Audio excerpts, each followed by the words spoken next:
ये गुलदाउदी का फूल है और इस गुलदाउदी के फूल मेरे पास पिछले सीज़न में इसी तरह से फूल खिले हुए थे और मैं इसके पौधे को सेव कर रख ली हूँ। और पिछले सीज़न में जब इसके फूल सूखने लगे थे तब इसके सारे फूल को काट कर मैं हटा दी थी और इसके पौधे को गमले में ही छोड़ दी थी और इसी तरह से यह पौधा को मैं बचा कर रख ली थी। और अभी मैं इसी पौधे से इसकी कटिंग लेकर नए पौधे को तैयार कर रही हूँ। तो देखिए, जुलाई के महीने में गुलदाउदी के पौधे को लगाने से बहुत अच्छी तरह से इसमें फूल खिलने लगते हैं। इसमें बहुत सारे कलियाँ आते हैं और फूल खिलते हैं। तो देखिए, मैं पुराने पौधे से इसकी कटिंग लेकर नए नए कटिंग को तैयार कर रही हूँ और ताकि मेरे पास बहुत सारे गुलदाउदी के नए पौधे तैयार हो सकेंगे। तो देखिए, मैं पिछले सीज़न के पौधे से ही देखिए पुराने पौधे से इसकी कटिंग को लेकर नए पौधे को तैयार कर रही हूँ। तो कटिंग किस तरह से लिया जाता है, तो देखिए, कटिंग को लेने के लिए पुराने पौधे से इस तरह से इसके छोटी छोटी कटिंग को तोड़कर लेते हैं इस तरह से। और इसको लेने के बाद इसके नीचे के 2-3 पत्तों को हटाकर इसे डायरेक्ट मिट्टी में लगा देने से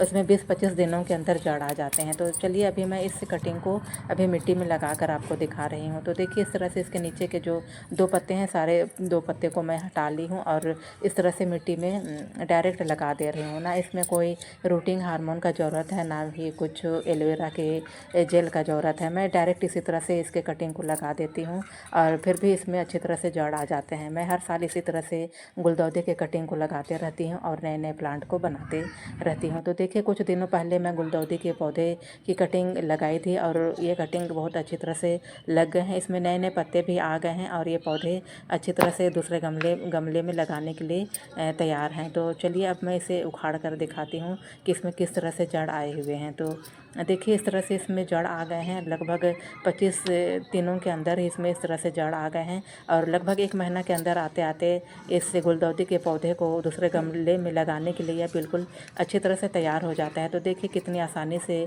गुलदाउदी के पुराने पौधे से ही बहुत सारे नए पौधे तैयार हो जाते हैं।